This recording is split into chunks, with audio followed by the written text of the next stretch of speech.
Good morning, students. How are you all? I hope you are all fine. Okay. Today we are going to learn about second lesson, hydrosphere. ஹைட்ரோஸ்பியர்னா என்னம்மா அப்படின்னா நீர்க்கோளம்னா water bodies பற்றி நம்ம நிறைய படிக்க போகிறோம். சரியா? இப்போ வந்து நீர்ப்பரப்பு எங்கெல்லாம் நீர்ப்பரப்பு இருக்கும் அப்படின்னு பார்த்தீங்கன்னா ஓஷன், சி, அடுத்து வந்து லேக், ரிவர், பாண்டு, இப்படி நிறைய இருக்கு இல்லையா நீர்ப்பரப்பு. இதெல்லாம் இதை பற்றி தான் வந்து வாட்டர் பாடிஸ் பற்றி தான் நம்ம வந்து இந்த லெசனில் நம்ம கற்றுக்க போகிறோம். அடுத்து வந்து பார்த்திங்கன்னா இதனுடைய சிறப்பு, ஒவ்வொருக்கும் ஒவ்வொரு சிறப்பு இருக்கு இல்லையா, அதை பற்றி நம்ம தெரிஞ்சுக்க போகிறோம். அடுத்து வந்து வாட்டர் எப்படி வந்து நம்ம அதை பாதுகாக்கிறோம் அப்படிங்கிறத பற்றி தெரிஞ்சுக்க போகிறோம். வாட்டர்னுடைய லெவல் பற்றியும் நம்ம இதில் படிக்க போகிறோம். அடுத்து வந்து வாட்டர் சுழற்சி இல்லையா, நீர் சுழற்சி அப்படின்னு சொல்லுவோம் இல்லையா, அதை பற்றியும் நாம் இதில் வந்து கற்றுக்க போகிறோம். வாட்டர் சைக்கிள் அப்படிங்கிறத நம்ம பற்றி தெரிஞ்சுக்க போகிறோம். சரியா? இப்போ இங்கே வந்து என்ன கொடுத்துருக்காங்க, ராணி சுந்தர் அவர் earth is huge isn't it அப்படின்னு சொல்கிறான் இல்லையா. நம்ம பூமி வந்து மிக பெரியது அப்படித்தானே அப்படின்னு அவ கேட்குறா. Yes Rani, it is huge. Do you know what does it consist of? அதில் என்னெல்லாம் இருக்குது, அந்த பூமியில் வந்து என்னெல்லாம் இருக்குது அப்படிங்கிறத பற்றி நாம் தெரிஞ்சுக்க போகிறோம்.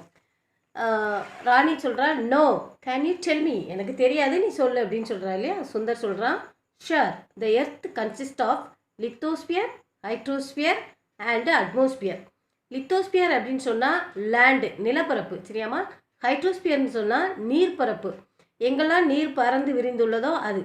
அட்மாஸ்பியர் அப்படின்னு சொன்னால் வாயு மண்டலம், காற்று மண்டலம் சொல்கிறோம் இல்லையா, அதுதான். அடுத்து வந்து Rani, oh such big words, what does this mean அப்படின்னு கேட்குறா. சுந்தர் சொன்னால், this means that the earth consist of land, water bodies and air. அதாவது இந்த எர்த்து வந்து, இந்த பூமி வந்து எப்படி சூழ்ந்திருக்கு அப்படின்னு சொன்னால் நிலத்தாலையும் நீராலையும் அண்டு காற்றாலையும் சூழ்ந்திருக்கு அப்படின்னு சொல்கிறான். சரியா? ராணி சொல்கிறா, yes that's true Sundar. When we went to the Marina beach, have you noticed how much water in the sea? The water from ocean, seas and so on become a part of the hydrosphere. அதாவது நம்ம வந்து மெரினா பீச்சுக்கு போயிருந்தோம் இல்லையா, அப்போ நீ வந்து அதை கவனித்து பார்த்தியா, நோட்ஸ் பண்ணி பார்த்தியா, ரொம்ப பெரிய அளவில் இருக்குது அப்படிங்கிறத நீ பார்த்தியா?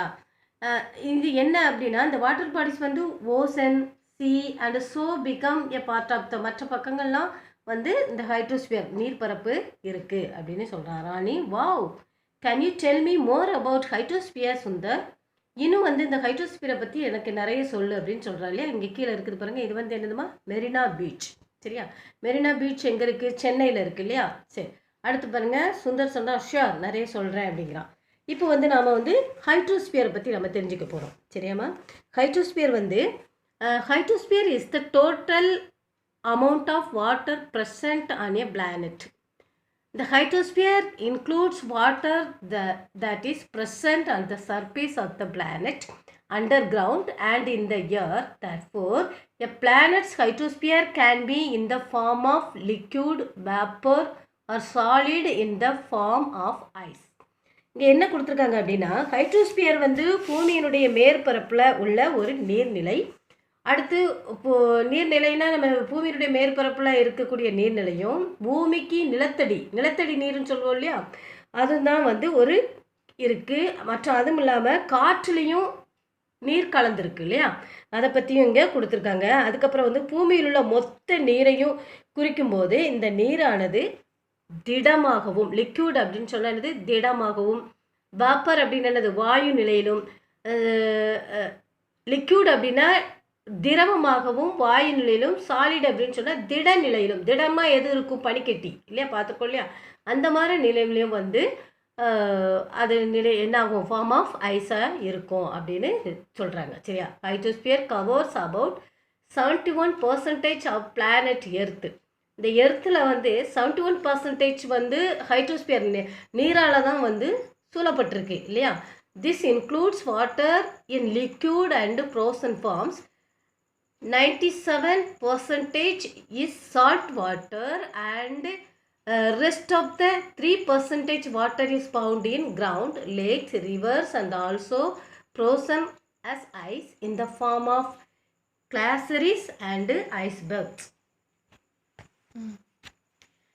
என்ன அப்படின்னா பூமியினுடைய மேற்பரப்பில் வந்து 71% வந்து நீர் இருக்குது. சரியா? இந்த நீரால் சூழப்பட்டிருக்கு. இதில் வந்து 97% நீர் வந்து வாட்டர் வந்து சால்ட் வாட்டராக இருக்குது. சரியாம்மா? அது எங்கெல்லாம் சால்ட் வாட்டராக இருக்குது அப்படின்னு சொன்னால் ஓஷன், சி அதில் வந்து இருக்குது. அடுத்து வந்து 3% வாட்டர் வந்து கிரவுண்ட் வாட்டர். கிரவுண்ட் பூமிக்கடியில் இருக்கக்கூடிய நீர். அடுத்து லேக்குனா என்னதுமா ஏரி, ரிவர்னா ஆறு, and also frozen as ice in the form of glaciers and icebergs. Sorry, glaciers. சரியாம்மா? இதெல்லாம் வந்து பார்த்தீங்கன்னா இப்போ ஐஸ்பர்க் அப்படின்னு சொன்னால் இந்த பனிக்கட்டி இல்லையா, இந்த பனிக்கட்டி வந்து கிளேசியர் ஆகும்போது என்ன ஆகும், பனிக்கட்டி உருகி அப்படி நீரோடையாக அது வந்து வந்துக்கிட்டு இருக்கு இல்லையா. இந்த மாதிரி இடங்களில் வந்து 3% வாட்டர் நல்ல நீர் வந்து இருக்குது. சரியா? அது 97% வாட்டர் வந்து சால்ட் வாட்டராக இருக்குது. 3% வாட்டர் வந்து நல்ல நீராக இந்த இடங்களில் லேக்கு, ரிவர்ஸு இந்த இடங்களில் வந்து இருக்குது. சரியா? There is no aquatic life in Dead Sea because it is too salty. இந்த டெட் சீயில் வந்து பார்த்தீங்கன்னா வாட்டர் ஃபுல்லாக சால்ட்டி, உப்பு கடல்னு சொல்லுவாங்க இல்லையா. டெட் சி அப்படின்னு சொன்னால் தமிழில் என்ன சொல்லுவாங்கன்னா சாக்கடல் அப்படின்னு சொல்லுவாங்க. இந்த கடலில் முழுவதும் வந்து சால்ட்டாகவே இருக்கும். அதனால் அக்வாட்டிக்னா என்னதுமா, இந்த கடல் வாழக்கூடிய நீர் வாழ்வன இருக்கு இல்லையா, அந்த உயிரினங்கள்லாம் இதில் வாழ முடியாது. அடுத்து வந்து what other water source can be a part of the hydrosphere. இது தவிர வேறு என்ன வாட்டர் சோர்ஸ்லாம் இருக்குது அப்படின்னு கேட்குறாங்க. ஒரு ஆக்டிவிட்டி கொடுத்துருக்காங்க பாருங்கள். Construct rain water harvest system at your school with the help of your teachers. Harvest system என்ன பண்ணுவோம்னா இந்த நீர் மழைநீர் சேகரிப்பு இருக்கு இல்லையாமா, அந்த சிஸ்டத்தை பற்றி நம்ம என்ன செய்கிறோம் சொல்கிறோம் அப்படின்னா, நீங்கள் ஒரு படம் மாதிரியே வரையலாம் இல்லையா. நீர் சேகரிப்பு வந்து நம்ம எந்த முறையில் வந்து மழைநீர் சேகரிக்கும், ஒரு குழி தோண்டி அதில் வந்து செங்கல், மணல் எல்லாம் போட்டு அந்த தண்ணியை வந்து நம்ம சேவ் பண்ணுறோம் இல்லையா, அந்த மாதிரி நீங்கள் இதில் வந்து ஒரு படம் வரையலாம். சரி, அடுத்து பாருங்கள், இம்பார்ட்டன்ஸ் ஆஃப் ஹைட்ரோஸ்பியர். இப்போ நம்ம அந்த ஹைட்ரோஸ்பியர்னு என்னது, நீர்நிலையினுடைய முக்கியத்துவம், நீரினுடைய முக்கியத்துவத்தை பற்றி நம்ம பார்த்துக்க போகிறோம். We need water to carry out many activities in our daily lives. இன்றைக்கி நம்ம அன்றாட வாழ்க்கைக்கு வந்து நீர் வந்து ரொம்ப முக்கியம் இல்லையா. எல்லா வகைகளையும் நம்ம நீர் அதிகமாக பயன்படுது. We need water to drink, take bath, cook food extra. இப்போ நம்ம குடிக்கிறதுக்கு, அடுத்து குளிக்கிறதுக்கு, அடுத்து வந்து குக் பண்ணுறதுக்கு எல்லாமே வந்து நீர், அது போக எல்லாத்துக்குமே நீர் ரொம்ப பயன்பாடாக இருக்குது. Animals and plants also need water for their survival. இன்றைக்கி வந்து விலங்கினங்கள் வாழ்கிறதுக்கும் பிளான்ட்ஸ் வாழறதுக்கும் வந்து நீர் அவசியமாகிறது. If there is no water, it cannot evaporate and form clouds. இப்போ வந்து வாட்டர் வந்து எவாப்ரேட் ஆவியாக போகலை அப்படின்னு சொன்னால் க்ளவுட்ஸ் நமக்கு கிடைக்காது. க்ளவுட்ஸ்னால் என்னதுமா, மேகம் உருவாகாது. அப்படின்னா so there will not be any rain. அதனால் வந்து நமக்கு மழையும் கிடைக்காது. சரியா? அப்போ நீரினுடைய முக்கியத்துவத்தை நம்ம இங்கே தெரிஞ்சுக்கிட்டோம். அடுத்து பாருங்கள், இங்கே வர வாட்டர் பாடிஸ் கொடுத்துருக்காங்க. லேக்குன்னா என்னது, இந்த சைடு ஃபுல்லாகவே லேண்ட் இருக்குது இல்லையாமா. அடுத்து வந்து பாண்ட், ஒரு குறுகிய அளவில் நீர் இருக்கும். ஸ்ட்ரீம் அப்படின்னு சொன்னால் நீரோடை, இது போய்கிட்டு இருக்கு இல்லையா. அடுத்து வந்து ரிவர்னால் என்னது, ஃப்ளோவில் போயிட்டே இருக்குது. இது இங்கே ரிவர் என்ன செய்யும், இங்கே மலைகளில் தோன்றி கடைசியில் கடலில் போய் கலந்துரும். அதுதான் வந்து ரிவர். அடுத்து வந்து டைப்ஸ் ஆஃப் வாட்டர் பாடிஸ் கொடுத்துருக்காங்க. ஃபஸ்ட்டு நமக்கு கொடுத்துருக்கிறது வந்து ocean or vast water bodies that usually separate continents from one another. The water is salty in nature. There are 5 oceans on earth. அதாவது வந்து இந்தியன் ஓஷன் எடுத்துக்கிட்டோம். இப்போ ஓஷனில் வந்து நம்ம இந்தியன் ஓஷன் எடுத்துருக்கோம்னு வச்சுக்கோங்களேன். இங்கே பாருங்கள், அதிகமான நீர்ப்பரப்பை கொண்ட இடமா இருக்கும். சரியா? அப்போ வந்து இங்கே வந்து என்ன சொல்லணும், இந்த வாட்டர் வந்து சால்ட்டியாக இருக்கும். நேச்சரே இயற்கையாகவே வந்து அது உப்புத்தன்மை கொண்டது தான். சரியா?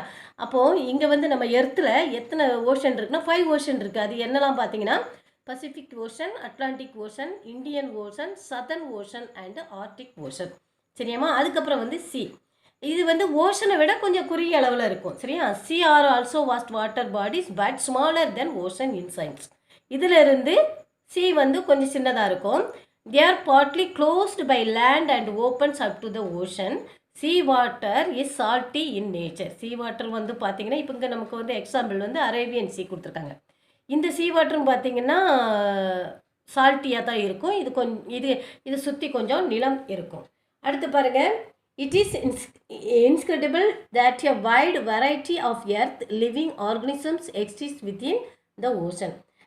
உயிரினங்கள் வாழ்கிறதுக்கு பார்த்தீங்கன்னா ஓஷன் பெருங்கடல்களில் அதிகமான பூமி உள்ள உயிரினங்கள் இதில் வாழ்ந்துட்டுருக்கு. அடுத்து some of the longest flowing rivers in India are the Ganges, Yamuna, Godavari, Krishna and Kaveri. இது போக நம்ம இந்தியாவில் வந்து நீளமான நதிகள் அப்படின்னு சொல்லுவோம் இல்லையா, அந்த நதிகள் எதெல்லாம் பார்த்தீங்கன்னா கஞ்சஸ், யமுனா, கோதாவரி, கிருஷ்ணா அண்டு காவேரி. இந்த நதிகள்லாம் நம்ம இந்தியாவில் இருக்குது. சரியா? சரி, அடுத்து பாருங்கள். இப்போ ரிவர்ஸ் கொடுத்துருக்காங்க. ரிவர்ஸ் பார்த்தீங்கன்னா rivers are large streams that flow over the land. Rivers are fresh water bodies with generally begin at mountains area. They usually train in oceans or seas. அதாவது ரிவர் பார்த்தீங்கன்னா மவுண்டெயின்ஸ்லேருந்து தான் உருவாகும், மலைகள்லேருந்து உருவாகும். அது உருவாகி வரும்போது அது ஃப்ரெஷ் வாட்டர் நன்னீராகத்தான் இருக்கும் இல்லையா. அது என்ன செய்யணும், மலையிலேருந்து உருவாகி அப்படியே ஃப்ளோவில் வந்து எங்கே போய் முடிவடையும் அப்படின்னு பார்த்தீங்கன்னா ஓஷன் அல்லது சீல போய் முடிவடையும். இப்போ நம்ம தாமிரபரணி ஆற்றை எடுத்துக்கிட்டோம் அப்படின்னு வச்சிங்கன்னா எங்கே பொதிகை மலையில் உருவாகி எங்கே போய் முடியுது, அப்படியே பே ஆஃப் பெங்காலில் போய் கலக்குது இல்லையாமா, மன்னார் வளைகுடாயில் போய் பே ஆஃப் பெங்காலில் சேர்ந்துருது. சரியா? அதுதான் நம்ம ரிவர்ஸ் சொல்லுவோம். இப்போ எக்ஸாம்பிள் வந்து கங்கா அண்ட் காவேரி கொடுத்துருக்காங்க. அடுத்து லேக் அப்படின்னு சொன்னீங்கன்னா இது water body surrounded by land on all side. அந்த வாட்டர் பாடிஸை சுற்றி என்ன இருக்கும் அப்படின்னா நிலம் இருக்கும். Lakes can have salt or fresh வாட்டராக இருக்கும். சில லேக்கில் வந்து உப்பு ஏரியாவும் இருக்கும், சில லேக் வந்து ஃப்ரெஷ் வாட்டராகவும் இருக்கும். இப்போ எக்ஸாம்பிள் வந்து தால் லேக் கொடுத்துருக்காங்க. அடுத்து வந்து gulf is a large area of an ocean or a sea that is surrounded by land. இப்போ கல்ஃப் அப்படின்னு சொன்னால் தமிழ்நாட்டில் வந்து தமிழில் என்ன சொல்லுவோம் அப்படின்னா வளைகுடா அப்படின்னு சொல்லுவோம். சரியா? இங்கே நமக்கு எக்ஸாம்பிள் வந்து கல்ஃப் ஆஃப் கட்ச் கொடுத்துருக்காங்க, கட்ச் வளைகுடா கொடுத்துருக்காங்க. கட்ச் வளைகுடா எங்கே இருக்குது அப்படின்னு பார்த்தீங்கன்னா நம்ம இந்தியா இருக்கு இல்லையா, அந்த பே ஆஃப் பெங்காலுக்கும் இலங்கைக்கும் இடையில வந்து இது இருக்குது. சரியா? கட்ச் வளைகுடா இருக்குது, நம்ம இலங்கைக்கு போகிற வழியில் இருக்குது. இது அது வந்து என்ன ஆகும் அப்படின்னா இதுவும் வந்து லார்ஜ் ஏரியா வந்து வாட்டராக இருக்கும், சரௌண்டட் பை லேண்டாகவும் இருக்கும். அடுத்து வந்து பே இஸ் பாடி ஆஃப் வாட்டர். இதுவும் பார்த்தீங்கன்னா இதுவும் பரந்த நீர்ப்பரப்பு, நம்ம சொல்லுவோம்ல பே ஆஃப் பெங்கால் சொல்லுவோம் இல்லையா, அதுதான். Which is partially enclosed by land. It has wide mouthed opening of land and is joint to the sea or other large water bodies. இப்போ பார்த்தீங்கன்னா ரெண்டு கடலையும் இணைக்கக்கூடிய இடமா இருக்கும், அதை தான் வந்து நம்ம பே ஆஃப் பெங்கால் அப்படி சொல்கிறோம். சரியா? அடுத்து பாருங்கள், lagoon. A stretch of salt water separated from the sea by a low sand bank. அதாவது இது பார்த்தீங்கன்னா இது லகூன் அப்படின்னு சொன்னால் நம்ம இந்த உப்பு வயல்னு கேள்விப்பட்டிருக்கீங்களாமா, உப்பு வயல் ஏரியா, அந்த உப்பளம் அப்படின்னு சொல்லுவோம் இல்லையா, அந்த உப்பங்குழி உப்பளம் அப்படின்னு சொல்கிறது தான் வந்து லகூன். இது வந்து லேக் சிலிக்கா இன் ஒடிசா அந்த எக்ஸாம்பிள் கொடுத்துருக்காங்க. இது என்ன ஆகும் அப்படின்னு சொன்னால் நம்ம சீலேருந்து அந்த வாட்டர் பாடி அதை வந்து லோ தாழ்வான இடத்துல வந்து இந்த தண்ணியெல்லாம் அப்படியே வந்து அந்த இடத்துல தங்கும். அதை வந்து தான் என்ன பண்ணுவாங்க அப்படின்னு சொன்னால் அதை உப்பளமாக வச்சுருப்பாங்க. சரியாமா? அடுத்து வந்து ஸ்ட்ரைட் அப்படின்னு சொன்னால் straight is a narrow stretch of water which joins two larger water bodies. இப்போ பார்த்தீங்கன்னா இங்கே பாக்னேட் சந்தி அப்படின்னு சொல்லுவாங்க தமிழில். அப்போது வந்து என்ன அப்படின்னா இந்திய பெருங்கடலையும் பே ஆஃப் பெங்காலையும் இணைக்கக்கூடிய இடத்த தான் வந்து ஸ்ட்ரைட் அப்படின்னு சொல்லுவாங்க இல்லையா, அதுதான் இங்கே கொடுத்துருக்காங்க. அடுத்து பார்த்து வாட்டர்ஃபால்னு என்னது நமக்கு எல்லாமே தெரியும், குற்றாலம் வாட்டர்ஃபால் தான் தெரியும் இல்லையா. Waterfall forms when a river flows from a great height. Example Courtallam waterfall. இப்போ இங்கே பார்த்தீங்கன்னா இங்கே இருந்து இந்த ஹைட்லேருந்து தண்ணி என்ன செய்யும் அப்படின்னா ஃப்ளோவில் வந்து அப்படியே போய்கிட்டே இருக்கும் இல்லையா, அதை தான் வந்து நம்ம வாட்டர்ஃபால் அப்படின்னு சொல்லுவோம். சரியா? மழைநீர் அருவி அப்படின்னு சொல்லுவோம் இல்லையா, இதுதான். சரி, நெக்ஸ்ட் நம்ம